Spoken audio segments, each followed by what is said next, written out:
오늘은 돌보다 보면 기적은 일어난다라는 제목으로 말씀을 전합니다. 돌보다 보면 기적은 일어난다. 오늘 본문 32절을 보면 그때 베드로가 사방으로 두루 다녔다라는 말이 나옵니다. 사방으로 두루 다녔다. 그때가 언제냐 하면 사도행전 8장 25절로 넘어갑니다. 사도행전 8장 25절에 보면 두 사도가 주의 말씀을 증언하여 말한 후 예루살렘으로 돌아갈새 사마리아인의 여러 마을에서 복음을 전하니라 라고 나옵니다. 이 8장 25절에 이 이야기와 오늘 9장 23절의 이 이야기가 연결되어지는 구조 속에 있습니다. 베드로의 이야기가, 이 베드로의 이야기 속에 또 다른 이야기가 끼어 있는 거죠. 예루살렘에서 베드로와 요한이 소식을 들었는데 사마리아에 복음이 전해졌다라는 소리를 듣고 베드로와 요한이 예루살렘에서 사마리아로 가봅니다. 갔는데 사마리아에서 예수를 믿을 때 성령을 받았느냐 질문했을 때 성령을 받지 않았던 거죠. 그래서 베드로와 요한이 안수기도 해주고 성령이 임하고 그런 사건들이 일어나는 거죠. 그러고 난 후에 그 임무를 다 끝내고 이제 예루살렘으로 돌아오는 길에 베드로와 요한이 그냥 돌아오지 아니하시고 돌아오면서 곳곳에 사방에 있는 마을과 도시에 복음을 증거하면서 돌아오는 거예요. 그 와중에 오늘 그때라는 32절이 있는 겁니다. 이 사건이 일어나는 거고 그 사이에 뭐가 있습니까? 빌립이 사마리아의 복음을 증거한 사건과 또 이디오피아 내시를 만나서 복음을 증거한 사건이 나오고 또 사울이 회심한 사건이 나옵니다. 이 모든 이야기들의 한 가지 공통점이 뭐냐면 복음이 이방인뿐 아니라 온 세상 가운데 흩어지는 어떤 이 놀라운 조짐들이 계속 일어나고 있다는 걸 기록하고 있는 겁니다. 여러분, 그런데 이렇게 복음이 온 세상에 흘러가는 과정을 보면 이것이 그냥 성령님이 알아서 다 하신 일처럼 보이지 않고요. 하나님께서 오히려 사람들을 사용하셔서 아주 구체적으로 그 사이사이에 일하는 것을 우리는 볼 수가 있습니다. 오늘 본문도 보십시오. 베드로가 사방으로 다니다가 루다에 사는 성도를 만나죠. 성도들에게도 내려갔다라고 이야기합니다. 여기에 내려가서 중풍병에 걸린 애니야를 만나게 되죠. 애니야라는 사람을 만나서 병을 고치지 않습니까? 베드로가 한 일이 뭘까요? 복음을 전할 뿐 아니라 성도를 살피고 신방도 하고 거기에서 그들의 형편도 묻고 그리고 그들에게 고통 속에 있는 그들을 예수 그리스도의 이름으로 돌보고 살펴서 치유하는 그런 일들이 일어나는 거죠. 여기서 우리가 얻는 교훈이 뭐냐면 영혼을 돌보는 일들을 멈추지 않고 계속하다 보면 하나님의 기적들이 일어난다라는 겁니다. 믿으시기를 축원드립니다. 영혼을 돌보는 그 일 속에 기적이 있는 겁니다. 그렇다면 여러분, 이런 기적을 일으키는 돌봄은 어떤 것인가? 오늘 성경은 우리에게 기적을 일으킬 만한 그 돌봄이 어떠해야 되는지에 대해서 몇 가지 교훈을 줍니다. 그 교훈을 살펴서 저와 여러분 삶 속에서도 돌보는 일들을 멈추지 않고 그리고 돌봄 속에 일어나는 하나님의 기적들을 맛보는 은혜가 있기를 바랍니다. 첫 번째가 뭐냐면 부지런함이 기적의 재료라는 교훈을 우리에게 가르쳐 줍니다. 부지런함이 기적의 재료입니다. 베드로가 가장 큰 강점이 뭐냐 하면은 그의 광폭 행보입니다. 굉장히 발이 넓어요. 사도행전 8장 25절에도 사마리아의 여러 마을을 다녔다고 기록을 하고 오늘 본문도 사방을 두루 다녔다고 나옵니다. 그러다가 루다에 있는 애니야라는 사람을 만나게 되는 거죠.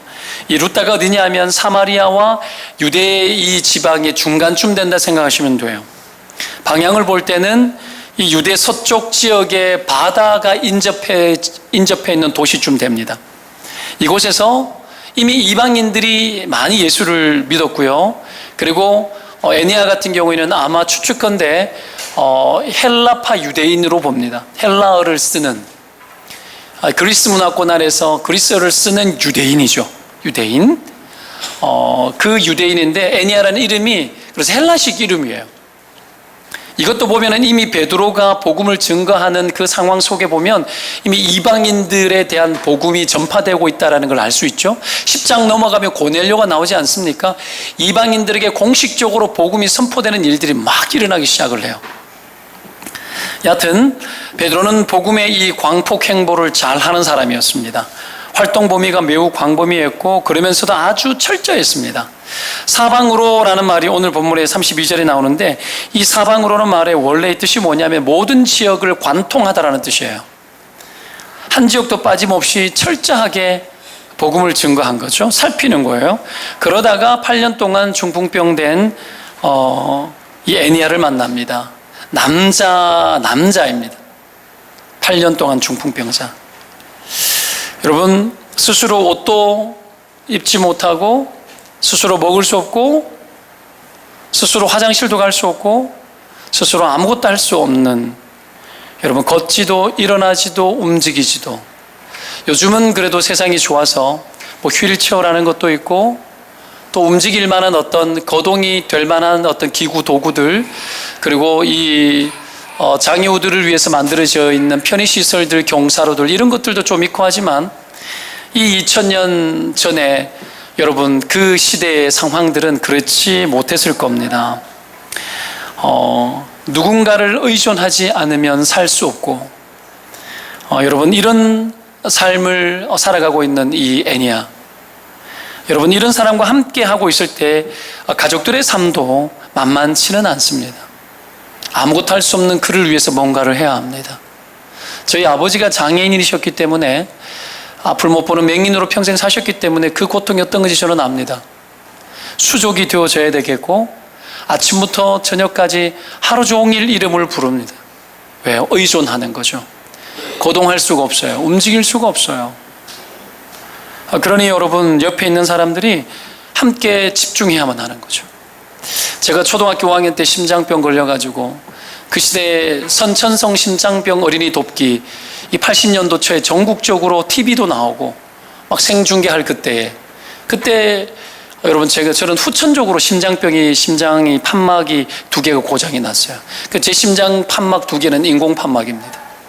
누워있으면 시계 소리가 째깍째깍 나요. 판막이 열렸다 닫히는 소리가. 그 옛날에 이런 병이 생기면 돈이 없어서 죽고 의료보험이 없을 때 아닙니까? 돈이 없어서 죽고 기술이 모자라서 죽고 다 아마 죽고 그랬었죠. 그런 때에 제가 아프기 시작했고, 이남 5녀 중 막내지만 형님이 첫째가 있었는데 첫째 형님이 돌아가셨어요. 급성 간암으로 돌아가셨어요. 며칠 만에 그냥. 그러니 여러분 그 어려움 속에 그때 고등학교 3학년에서 졸업하던 우리 넷째 누나가 고등학교를 졸업하면서 여러분 돌보는 일들을 시작을 했어요. 공부도 잘하고 똑똑한 누나였는데 자기의 삶을 접고, 요즘 같으면 여러분 고등학교 졸업하면 뭔 그럴 일을 하냐 싶지만 그때는 다 했죠. 초등학생도 밥을 하고, 우리 제 위에 누나가 초등학교 때 제가 소풍 간다고 도시락을 사줬어요. 김밥을 사줬어요. 초등학교 5학년이었던 누나가. 그런 시대에 그러니 몸은 아프고 형님 돌아가시고 누군가는 헌신해야 되는 거죠. 누군가는 돌봐야 되는 거예요. 그래서 자기를 어떻게 합니까? 포기하고 학교도 포기하고 그냥 이 투병하는 일과 또 조카를 돌보는 그 일들의 인생을 집중하기 시작한 겁니다. 여러분, 제가 왜 이렇게 멀쩡해 보이게 오게 되었는가 생각해 보면, 가정이 풍지박선이 나야 정상이지만 그러지 않고 이렇게 유지된 이유가 있다면 누군가가 돌봤기 때문입니다. 그 돌보는 은혜로 인해서 기적이 일어난 거예요. 여러분 지금도 가족이나 여러분 친인척이나 서로의 짐을 져야만 하는 무거운 짐을 안고 계신 분들 있으시죠? 세상에는 그런 사람들이 아주 많이 있습니다. 그의 아픔으로 인해 가지고 그 주변 사람들이 짐을 대신 져야 되는 일들이 있습니다. 그래도 희생을 하고 돌보기 시작하고 방치하지 아니하면 그 가정은 건강한 가정이 됩니다. 위력적인 가정이 되어집니다. 그러나 방치하고 애정을 주지 않고 가족들끼리 미워하고 흩어지고 돈을 쓰지 않고 사랑을 주지 않고 이런 일들이 일어나면 가족들끼리 원수가 되고 아픔이 일어나고 상처가 되고 평생 여러분 이 가족들이 영적인 이 집단으로 이 자석 집단처럼 막 모여야 되는데 그러지 못하고 막 그냥 콩가루가 되는 거예요. 그러면 아픔이 많아지겠죠.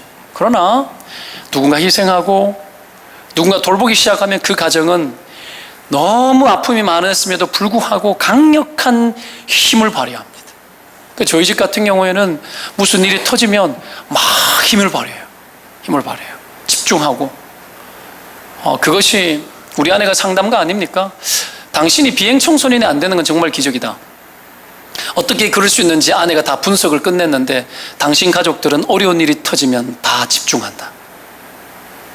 저와 여러분의 가정들 모두가 그런 가정 되시기를 주의 이름으로 축원드립니다. 이것이 기적을 일으킵니다. 이것이 기적을 일으켜요. 힘을 발휘하는 거죠. 여러분, 그런 소망이 있는 가정이 되어야 됩니다. 부부간에도 서로 약한 것을 알고 도와야 됩니다. 알고 돕고 얼마나 서로가 부부지간이지만 얼마나 힘들게 살아가는지도 모릅니다. 그래서 6월 달에 부부 세미나 하지 않습니까? 행동하는 부부들을 위한 행동 세미나, 여러분 행복한 동행 세미나, 부부 세미나 합니다. 여러분 우리가 또 참여하고 배워야 돼요. 괜찮은 것 같죠? 아니요. 피하고 살고 외면하고 살고 참고 살고 속 터지게 사는 것들이 얼마나 많은지 몰라요. 이게 무슨 6.25 전쟁 시대 때도 아닙니다. 그때도 아니고 지금 시대는 풍요로운 시대는 갈등 구조가 많으면 풍요롭기 때문에 여러분 견딘 경험이 없기 때문에 쉽게 싸우고 쉽게 여러분 깨어지고 이렇습니다. 그거 배워야 돼요. 힘써야 돼요. 이건 교회의 공식적인 가정사의 커리큘럼이에요. 그냥 선택 같지만 지금은 선택이죠. 나중에는 다 해야 돼요. 하나하나 교회 양육 과정 속에 지금 올리고 있는 중이죠. 목사가 전하기 전에 스스로 자발적으로 참여하시기 바랍니다. 하셔가지고 배우셔야 돼요. 배우시고 행복한 가정 또 만들어 나가셔야 돼요. 왜 그렇게 하느냐? 돌보기 위함이에요. 돌보기 위함이에요. 부부관계도 돌보는 거예요. 이 돌봄을 충실하게 하는 사람이 복 있는 사람입니다. 자, 여러분 이렇게 돌볼 줄 아는 것, 이것이 기적의 재료입니다. 기적의 재료. 부지런히 돌보는 것. 베드로 부지런한 사람이었어요. 예수님이 12제자들의 공통된 특징이 뭔 줄 아십니까? 그들이 여러분 성질이 어떻고 저떻고 이런 것보다도 예수님 부르신 걸 보면 한 가지 그들 가운데 없는 게 있습니다. 뭔 줄 아세요? 게으름이 없어요. 12제자들 중에 게으른 사람은 예수님 안 불러요. 부지런했어요. 베드로도 처음 만날 때가 언제입니까? 밤새 고기를 잡았지만 한 마리도 사지 못한 실패감 속에 있을 때 금을 씻고 있었죠. 내일을 바라보며. 그렇게 사는 부지런한 사람. 마태도 현장에서 여러분 부르지 않습니까? 현장에서 세리마태 현장에서 부릅니다. 부지런히 자기 일에 집중하고 있는 사람. 여러분 베드로가 여러분 그렇게 부르심을 입었고 이 베드로가 그래서 사람을 돌보는 일에 철저합니다. 생각보다 철저합니다. 굉장히 집중하는 거죠. 누구에게 전달받았겠습니까? 천성이 그랬지만 그래도 누구에게 이걸 전달받았죠? 배웠죠? 예수님이죠? 마태복음 4장 23절에 보면은 이런 말씀 나옵니다. 읽어드릴게요. 예수께서 온 갈릴리에 두루 다니사, 예수님이 그렇게 하신 거예요. 두루 다니는 건. 두루 다니사 그들의 회당에서 가르치시며 천국 복음을 전파하신 복음도 전하시고요. 백성 중에 모든 병과 모든 약한 것을 고치시니 모든에 집중하십시오. 예수님 굉장히 부지런하셨습니다. 이것이 기적의 재료였습니다. 복음을 전파하시고 모든 약한 것을. 베드로가 중풍병자를 만나기 위해서 룻다에 간 겁니까? 아니죠. 룻다를 일부러 간 것이 아니라 그의 여러 부지런한 이 광폭 행보 속에 그가 예루살렘으로 그냥 다이렉트로 오면 되지만 그러지 아니하고 오면서 마을이 보이면 여기 갔다가 또 저기 갔다가 최선을 다해서 복음도 전하고 여러분 사람을 고치고 돌보고 목회를 하고 목양을 하고 이 돌보는 일을 계속 끊임없이 하는 거죠. 여러분 그렇게 하다가 이 애니야를 만난 겁니다. 그렇게 하다가 우리가 여러분 주변에 정말 도와야 될 사람들이 주변에도 많이 있습니다. 많이 있어요. 보기에 멀쩡해 보이고 다복해 보여도 영혼의 공허함들 다 가지고 살아갑니다. 아무리 돈이 많아도 여러분 돈으로 행복해지지 않아요. 인간은 그렇게 만들지 않았습니다. 하나님이. 제 아내가 그러는데요. 제 아내가 아는 어떤 분 이야기를 하는데요. 잘 살아요. 남편이 돈이 많대요. 잘 버는 업이에요. 돈이 너무 많아요. 부부간에 다 외제차를 타고 다니고요. 그리고 집에 일주일에 집안을 돌보기 위해서 집으로 오는 가사 돌보는 이 일들을 하는 사람이 일주일에 3번, 4번 온대요. 3일, 4일씩. 모든 걸 다 해주는 거야. 모든 걸 다 해줘요. 자녀들 교육을 위해서는 집으로 와가지고 다 교육을 다 받을 수 있고 풍족하죠. 너무 좋지 않습니까? 혹시 이런 걸 꿈꾸고 계십니까? 너무 좋죠. 만약에 이렇게 하려면 여러분의 나머지 시간들 어디에 투자해야 되냐면 하나님 나라에 집중하고, 돈이 많아서 그럴 것 같으면 하나님 나라에 나머지 시간 다 집중해야 돼요. 그러려면 그렇게 하셔도 돼요. 근데 그렇게 하는데 하나도 안 행복한 거예요. 하나도 안 행복한 거예요. 그렇게 풍요로운데 하나도 안 행복한 거예요. 왜요? 부부 관계가 살고 있는데 부부가 안 좋으니까 하나도 안 행복해요. 맨날 첫날 같이 사는 사람하고 관계가 안 좋은데 행복해요? 집에 들어가고 싶어요? 여러분, 그런 거예요. 인간이란 관계 속에 안정감을 누리지 못하면 행복해지지 않습니다. 집안이 여러분 아무리 가난해도 육선이 가득하고 막 그런 집보다도 가난해도 여러분 화목한 가정이 행복하고 복된 겁니다. 이런 가정은 어떤 가정이에요? 돌봄이 있는 거예요. 돌봄이 있는 거예요. 한 개인도 마찬가지예요. 막 우리가 뭔가를 갖다가 도와주고 애를 쓰고 해야 되겠지만 사람 속에 뭐가 있는지 알 길이 없어요. 자기 속을 잘 표현을 안 하죠. 자기 속 표현 어떻게 해? 부끄럽죠. 내 속에 뭐가 있는지를 표현하는 건 되게 부끄러운 거예요.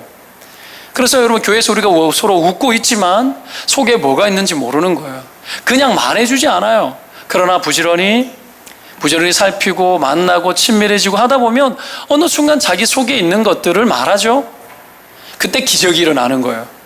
너희 죄를 서로 고백하라. 성경 그렇게 이야기하죠. 서로 고백하라. 치유가 일어날 때 죄를 고백하래요. 뭔 치유가 일어나는데 죄를 왜 고백해요? 하나님이 치유를 어떻게 일으켜요? 공동체적으로 일으켜요. 부부간의 치유도 어떻게 일으켜요? 공동체적으로 일으켜요. 회복을 그렇게 막 주는 거예요. 그 모든 사이사이에는 뭐가 있어요? 관심이 있고 사랑이 있고 배려가 있고 돌봄이 있는 겁니다. 그 속에 그 모든 돌봄 뭘로 하는 거죠? 부지런함으로. 그 부지런함이 있어야 마음이 열리고 부지런함이 있어야 보게 되는 거예요. 놓치지 않는 거예요. 그때 여러분 그것이 잡히는 거고, 여러분 그때에 하나님의 기적들이 거기에 일어나는 거죠. 못 보면 여러분 지나가는 거예요. 못 보면 지나가는 겁니다. 예수님께서 두루 살핀 이유가 뭐예요? 못 보기를 원치 않으셨던 거예요. 베드로가 올라오는데, 예루살렘으로 오는데 그냥 못 오는 거예요. 그냥 여러분 하고 싶어서 했겠습니까? 천성이 그랬을 수 있죠. 하나님이 마음을 부어주셨겠죠. 마음을 부어주셨는데 보다 보니까 도저히 그냥 갈 수가 없는 거야.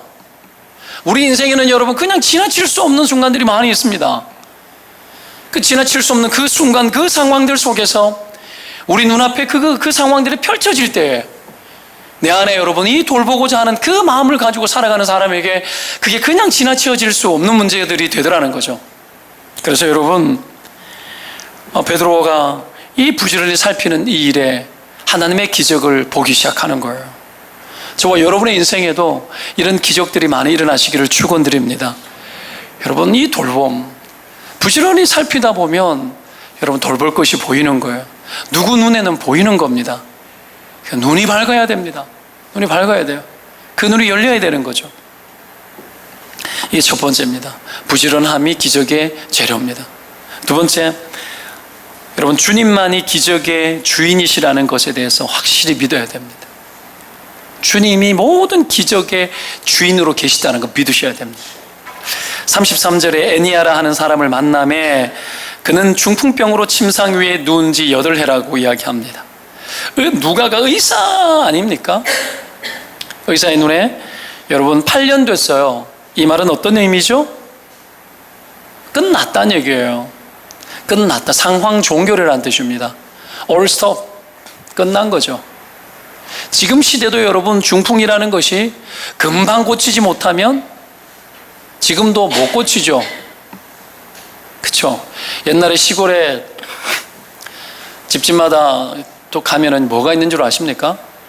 그 옛날에는 여러분 돈도 없고 중풍은 대도시 병원 나오는 동안에 이미 끝나요. 시골에 살다 보면. 그러니 여러분 민간요법들이 많죠. 그러면 들판에서 뭐 이렇게 벼베기를 하다가 아니면 뭘 이런 걸 하다 보면 쥐가 새끼를 쳐놓은 걸 봐요.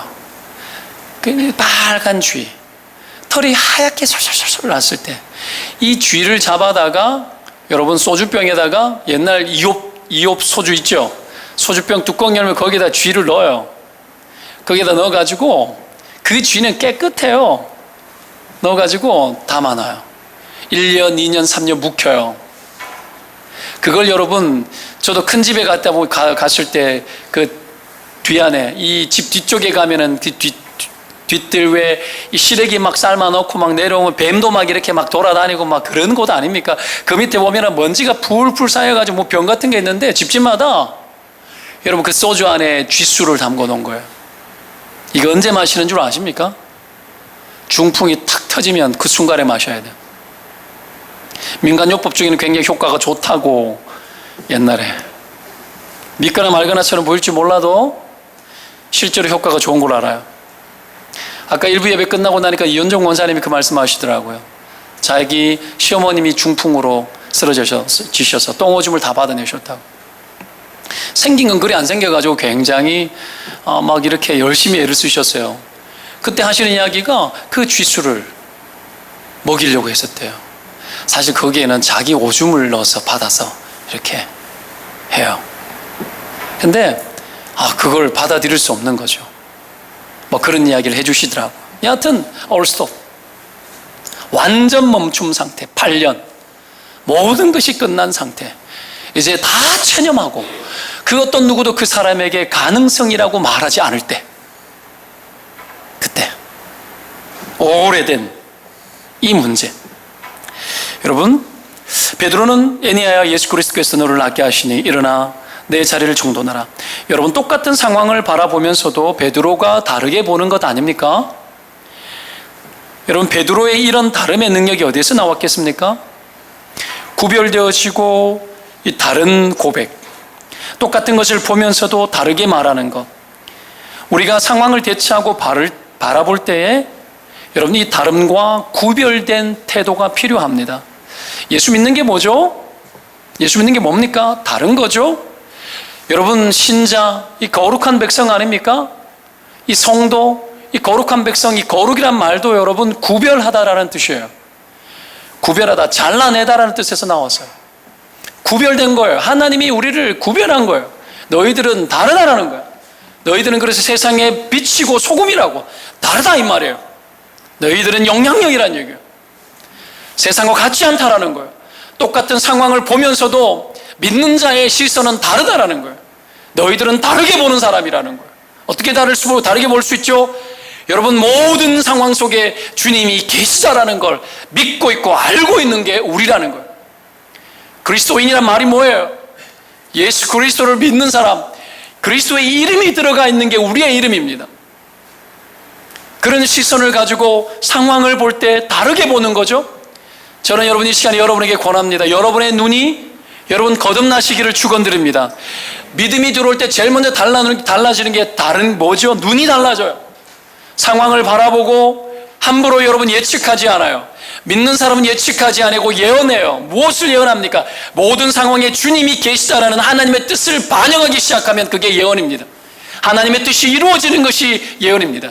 그 뜻이 이루어지는 것이 기적이고, 여러분 그것이 우리 가운데 놀라운 하나님의 역사를 보게 하는 거죠.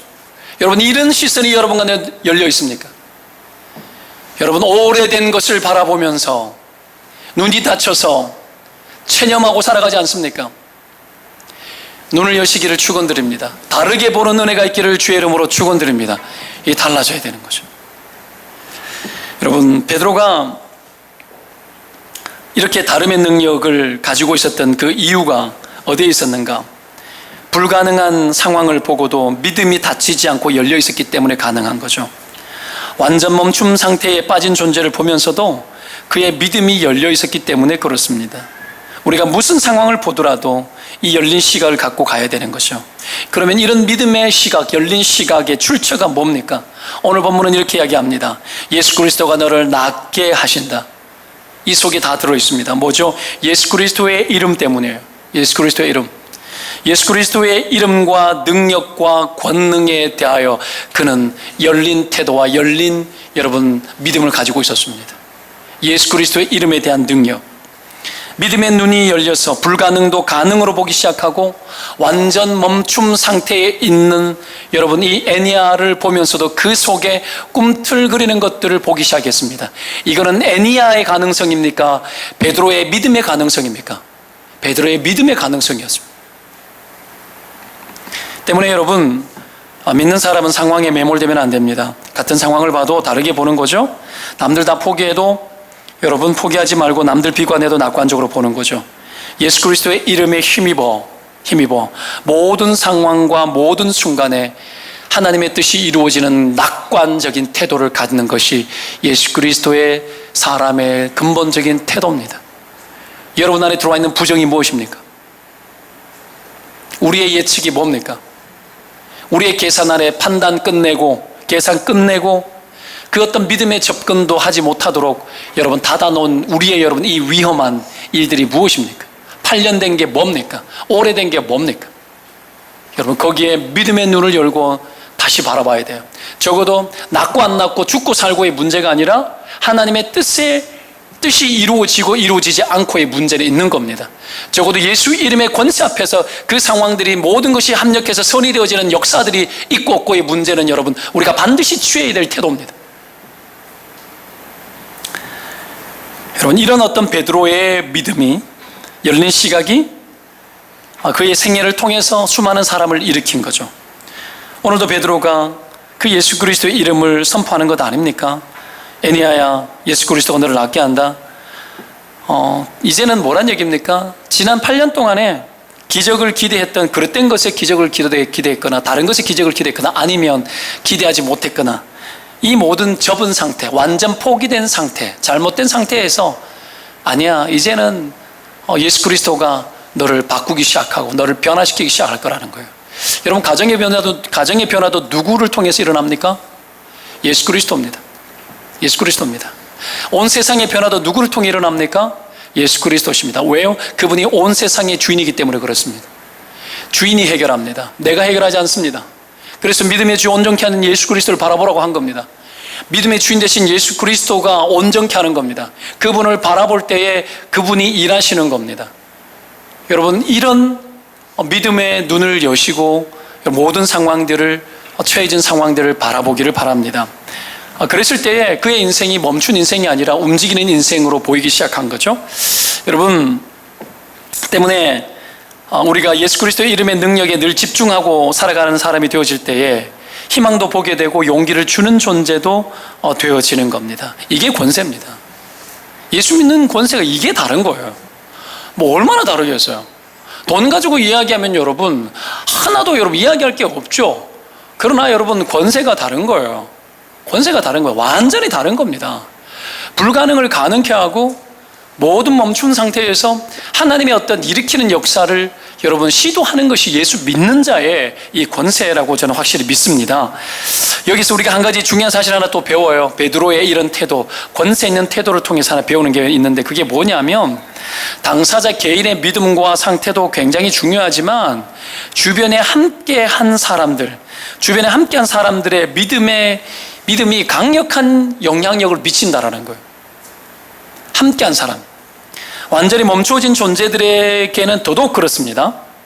당사자가 믿음의 상태가 멈추어져 있고 아무것도 보이지 않을지라도 주변 사람들의 그 믿음이 오히려 더 강한 빛을 발휘해야 되는 거죠. 당사자는 포기해도 함께 있는 사람은 포기하지 않는 겁니다. 예수님께서 신약에서 이 신약 성경을 보면 중풍병자가 고쳐진 사건들이 몇 번 나옵니다. 여러 번 나오는데 모든 사람의 한 가지 특징은 올스톱이에요. 올스톱. 완전 멈춘 상태예요. 그런데 스스로 아무것도 할 수 없는 상태인데 그때 보십시오. 고침을 받았던 중풍병자의 기록들이 나오는데 이 모든 사람들의 여러분 특징들이 있는데 그게 뭔 줄 아십니까? 주변 사람이 다 움직였어요. 예를 들어 볼까요? 여러분 마태복음 8장에 백부장의 하인이 중풍에 걸렸죠. 그때 누가 옵니까? 백부장이 직접 예수님을 만나러 와서 하인의 사정을 알리는 거예요.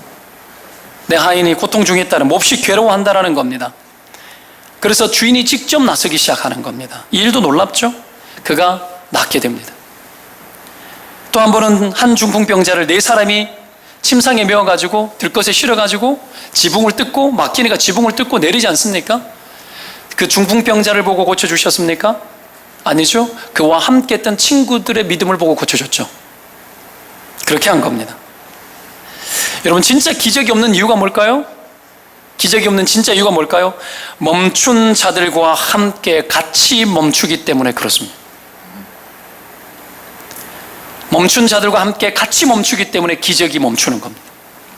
누군가 영적인 중풍에 걸리고, 소망의 중풍이 걸리고, 관계의 중풍이 걸리고, 여러분, 어떤 것도 해소되어지지 않고 변화되어지지 않고 있을 그때에 여러분, 가까이에 있는, 주변에 있는 믿음의 사람들이 관심을 갖고 여러분 움직이기 시작하고 그들이 포기치 않고 행하기 시작할 때에 하나님의 기적들이 일어나는 겁니다. 왜 그렇죠? 왜 그렇죠? 우리들의 믿음 속에 계시는 주님 때문에 그렇습니다. 그들의 믿음이 멈춰 있을지라도 우리 안에 있는 믿음은 멈추면 안 됩니다. 믿지 않는 가족들이 여러분 가정 속에 있을지라도 그들의 믿음은 멈춰도 우리의 믿음은 멈추면 안 됩니다. 끊임없이 견인해야 됩니다. 끊임없이 여러분 노력해야 되는 겁니다.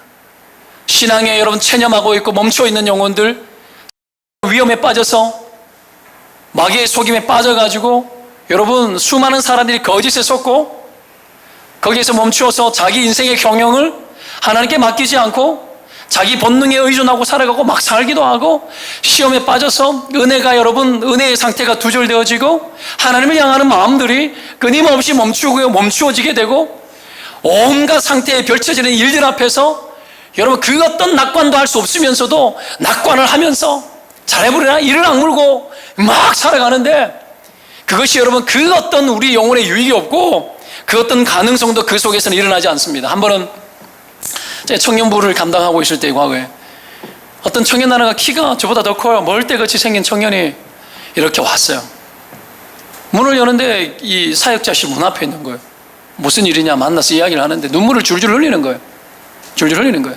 교회를 잘 다니다가 자기도 한번 잘 살아보겠다고 이를 악물고 막 사는데 인생이라는 것이 자기 마음대로 되지 않는 거예요. 자기 마음대로 되지 않는 거예요. 젊은 나이에 보험 세계에 뛰어들어가지고 뭔가를 해보려고 기고만장 막 나갔는데 안 되는 거예요. 여러분 그러다가 지쳐가지고 교회 와가지고 기도받고 왔어요. 계속 집중해야 되는데 눈물은 줄줄 흘려놓고는 나가지고는 또 그냥 그래 사는 또 소금물을 계속 마시듯이. 여러분 요즘도 이렇게 그 카톡 이 대문창을 봐요. 한 번씩 들어가서 보면은 직업이 계속 바뀌어. 그걸 여러분 욕하는 게 아니에요. 욕하는 게 아니에요. 일만의 가능성을 포기하지 않고 살아가는 것은 위대하고 훌륭합니다. 그러나 예수 그리스도를 의존하지 않고 여러분 예수 그리스도 앞에 나오지 않는 그 어떤 인생도 스스로 개인의 인생의 그 멈춤의 상태를 해결할 수 없어요. 주변에서 도와야 되는 거죠. 주변에서. 여러분 우리가 믿음을 가지고 내가 믿는 예수 그리스도의 이름을 가지고 멈춰진 모든 상황 속에 들어가 예수 그리스도의 이름을 시도하십시오. 예수 그리스도의 이름을 선포하십시오. 다시 그 자리에 주님이 계시다라는 걸 인정하고 선포하고 여러분 다가서시기를 주의 이름으로 축원드립니다. 불가능의 자리에 예수의 이름을 선포해야 됩니다. 멈추어져 있고 포기되어져 있고 어떤 변화의 개선의 여지가 없는 그 모든 곳에 예수 그리스도의 이름을 걸고 다시 기도해야 됩니다. 여러분 이런 것들이 하나님의 기적을 보게 하는 거죠. 우리가 흔히 여러분 힘내라 용기 내라 뭐 많은 이야기들을 하지 않습니까? 사실은 딱 따져봅시다. 힘내라 용기 내라 제가 좀 뒤집어 볼게요. 이 말도 소중하고 중요한 메시지예요. 그러나 따지고 보면 뭐죠? 힘내고 용기 내라. 네가 힘내고 네가 용기 내라니. 네가 힘내고 네가 용기 내라는 얘기 아닙니까? 이 말도 소중한 말이기는 하나 따지고 보면 알아서 하는 거예요. 말 한마디밖에 할 수 없다라는 거지. 그러나 예수 믿는 것이 그런 겁니까? 예수 믿는 것이 그건 예수 믿지 않는 자들 힘내라 용기 내라 열심히 살아봐라 누구든지 할 수 있는 얘기 아니에요. 격려지만 누가 하는 거예요? 격려를 일반 내가 하는 건 아닙니까? 예수 믿는데 이 정도밖에 못해요? 예수 믿는 것이 이 정도에서 끝나는 겁니까? 만왕의 왕이시고 온 우주를 창조하시고 천지만물의 주관자 되시고 인간의 생사 화복을 다스리는 주님이라고 우리가 주라고 고백하지 않습니까? 믿음의 주 온전케 하는 이 예수 그리스도를 보자고 이야기하지 않습니까? 우리가 말하는 것이 힘내라, 용기 내라, 이것이 다라면 예수 믿는 것이 무슨 의미가 있습니까? 여러분, 그들에게 필요한 것은 예수 그리스도의 이름입니다. 하나님 당신이 필요한 겁니다. 우리가 믿는 이 믿음으로 믿음이 없는 자를 향하여서 예수 그리스도의 이름으로 일어나 걸으라고 말해야 되는 거예요. 이런 시도들이 저와 여러분의 생애 가운데 보편적인 일들이 되시기를 축원드립니다. 여러분, 이걸 시도해야 돼요. 시도해야 돼요. 멈춰져 있지 않습니까? 다른 방식으로 해결해 보려고 하는 것들이 너무 많지 않습니까? 예수 그리스도 이름의 권세를 믿는 사람들은 그들 스스로와 스스로의 믿음에 여러분 그냥 맡겨주는 것이 아니고 그를 향한 우리의 믿음을 발휘하는 겁니다. 그게 베드로의 고백이었습니다. 아무것도 할 수 없는 모든 것이 멈춘 상태에 있는 그에게 예수 그리스도가 다시 시작한다라는 거예요. 오늘 예수 그리스도와 함께 여러분의 인생에 다시 새로운 출발과 시작이 있기를 주의 이름으로 축원드립니다. 오늘 이 말씀을 준비하고 이렇게 아침에 왔는데 우리 협동 목사이신 김호 목사님 아기가 계속 중이염으로 너무 오랫동안 고통받고 병원도 자주 왔다 갔다 하고 어린아이가 무슨 항생제를 그래 먹어요. 쉽지 않잖아요. 참 안타까웠어요. 근데 제 안에 믿음이 생기고 그래서 그 아이를 보면서 기도하는데 그냥 베드로의 심정으로 기도했어요. 베드로의 심정으로 이 적용하는 거죠. 바로 해보는 겁니다. 바로 해보는 거예요. 여러분, 이 안타까운 것들이 보이고 멈춰진 것이 보이면 바로 하는 겁니다. 아침에 차를 타고 집에서 지하주차장에서 나와서 여기까지 오는데 뭐 10분 정도면 충분히 오죠. 10분도 채 안 걸려요. 올라오는데 생각이 나는 거예요. 사람들이 갑자기 사람이 생각났어요. 갑자기 사람이 생각나면 기도하라는 얘기예요. 여러분, 그거 아십니까? 여러분, 꿈꾸죠? 오늘 아침에 아내가 일어나서 꿈꿨다 이야기하더라고요. 옛날 대구에 있을 때 어떤 부목사님도 나타나고 막 이런 이야기 막 하더라고요. 꿈꾸죠. 그러니까 저는 꿈을 꾸면은 신앙을 책찍질 하는데 주로 사용해요. 반성하는데 저는 사용해요. 함부로 허망한 꿈을 꾸지 않아요. 복권 사고 돼지 꿈 꿨다고 복권 막 사고 그러지 않아요. 얼마 전에 우리 누나가 둘째 누나가 전화가 왔더라고요. 야, 돼지가 막 집단으로 막 들어오더라. 너들 교회가 잘 되려 그러냐? 이 누나가 교회 안 다니거든요. 근데 임신 같은 거 하면은 여러분 이 태몽을 기가 막히게 꿔요. 꿔가지고는 어떻게 하면 맨날 너들 임신했지? 그러면은 우리도 확인도 안 했는데 가보면 병원에 가서 임신했어요. 희한하죠? 막 이상한 여자예요. 예수만 믿으면 최고인데.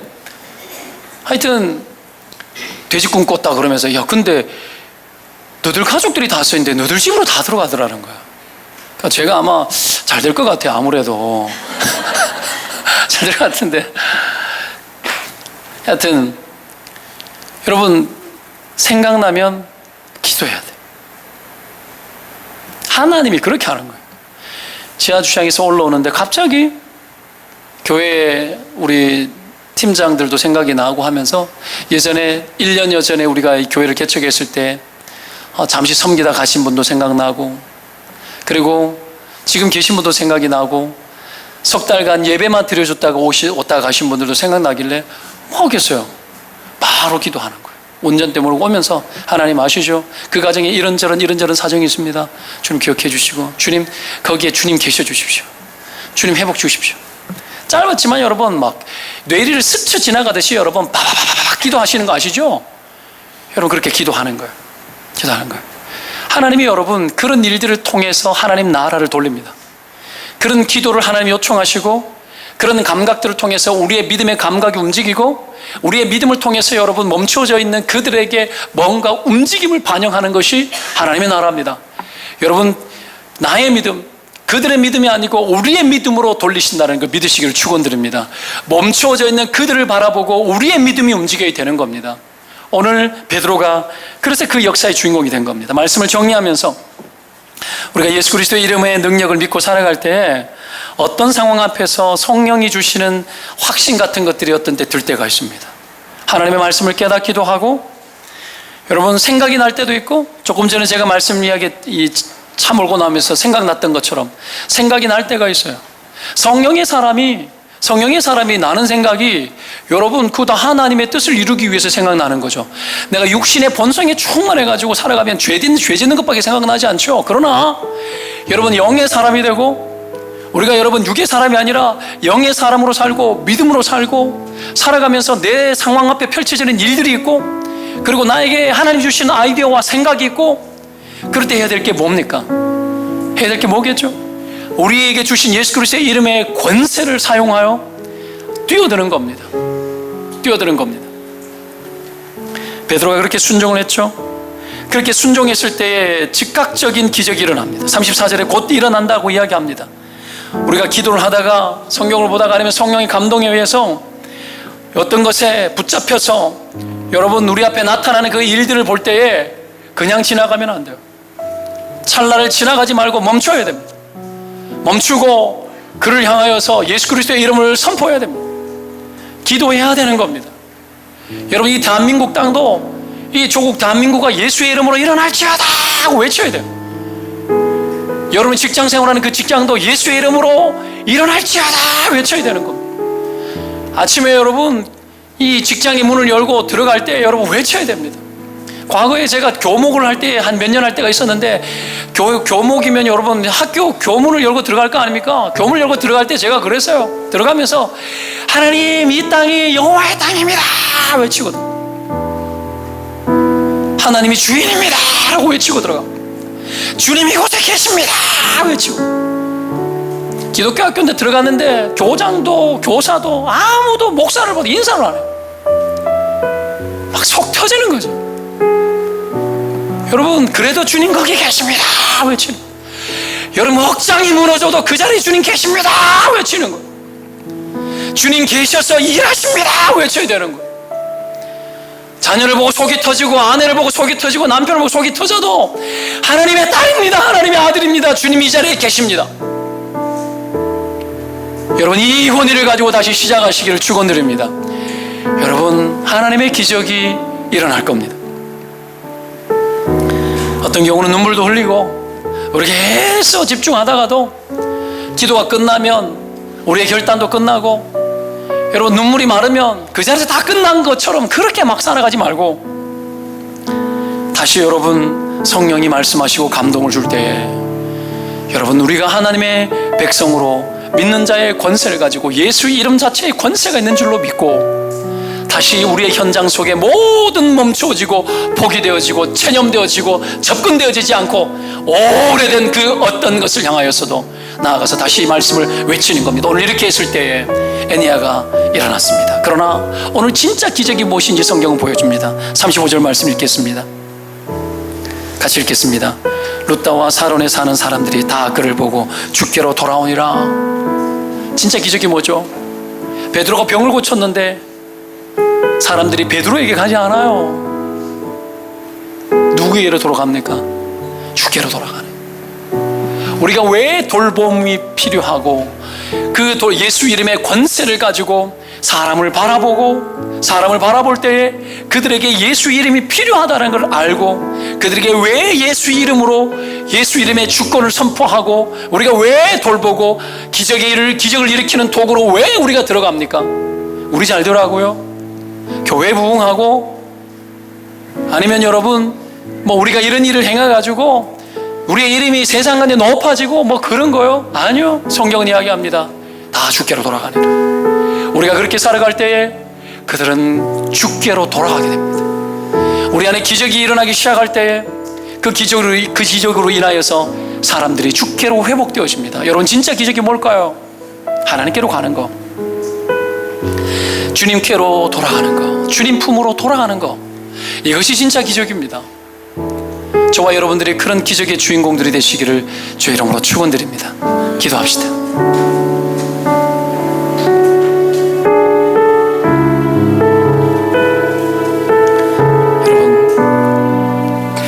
우리가 믿고 있는 예수 그리스도의 이름은 우리로 하여금 믿음의 시선을 열어줍니다. 불가능을 가능으로 보기 시작하고 주님 그 자리에 계시는 것을 보게 합니다. 주님 계신 것을 보고 여러분 그 주님의 이름을 선포하고 모든 불가능의 하나님의 돌봄의 은혜가 일어날 줄로 믿고 기적을 기대하며 예수 믿는 자들은 사는 거예요. 우리는 너무 급급하게 살아갑니다. 권세를 잊고 상황 속에 매몰되어 많이 살아갑니다. 다시 한번 예수 이름의 권세를 회복하시기를 바랍니다. 아버지, 내가 언제든지 계시는 그 주님을 언제든지 선포하는 믿음의 삶을 살게 하여 주시옵소서. 그 믿음을 아버지여 멈추어져 있는 곳에 다시 선포하여 움직이는 역사를 일으키게 하여 주시옵소서. 하나님, 그런 인생의 삶을 살 수 있도록 은혜와 사랑으로 다시 한번 나를 일으켜달라고, 여러분 이 시간에 같이 기도하며 나아가십시다. 우리의 삶이 그런 삶으로 전환되게 해달라고 전환되게 하여 주시옵소서. 그렇게 기도하며 나아갑니다.